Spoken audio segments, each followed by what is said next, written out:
Bienvenue dans votre chaîne. Aujourd'hui, on s'attaque à un calcul assez intéressant tiré d'un extrait sur la somme de nombres complexes. Alors le but du jeu, c'est de calculer la valeur de deux sommes. La question c'est combien vaut z égale c plus is? Bon, ça peut faire un peu peur au début, tous ces cosinus et sinus. Comment on peut aborder ça? Oui, c'est vrai que C et S pris séparément, ça semble compliqué. Mais l'astuce, c'est de les combiner. On forme le nombre complexe Z égale C plus IS. Et là, on va pouvoir utiliser la formule de l'air. Ah oui.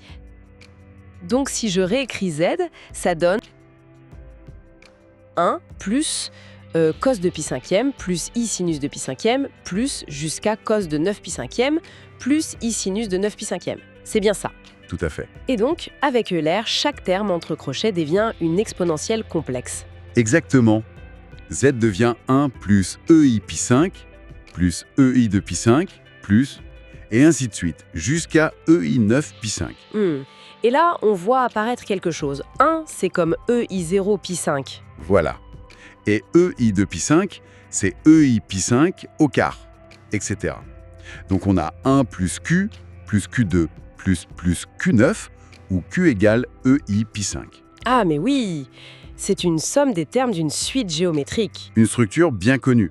Le premier terme est 1, la raison Q, c'est EI pi 5. Et il y a combien de termes?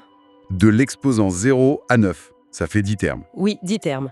Du coup, on peut utiliser la formule classique. Alors allons-y. Z égale 1, EI pi 5 puissance 10, 1 EI pi 5. Il faut calculer la puissance 10 au numérateur. On multiplie les exposants. I pi 5, 10. Ça fait I 10 pi 5. Ce qui donne I de pi, donc E de I de pi. Exact. Et E de I de pi, ça vaut quoi? C'est cos de 2 pi plus I sin de 2 pi. Cos de 2 pi, c'est 1. Et sin de 2 pi, c'est 0. Donc, E de I de pi égale à 1. Parfait. Le numérateur devient donc 0. C'est presque trop simple. C'est la beauté de la chose. Donc z égale c plus is égale 0. La somme complexe est nulle. C'est la réponse D de l'extrait si je me souviens bien. C'est ça. C'est quand même fou. Toute cette ribambelle de cosinus et sinus, avec le 1 en plus, tout ça s'annule. Qu'est-ce que ça révèle au fond? Ce qui est vraiment élégant ici, c'est la transformation. Le fait de passer de C et S, qui sont des sommes réelles, à Z, un nombre complexe, ça a fait émerger une structure cachée,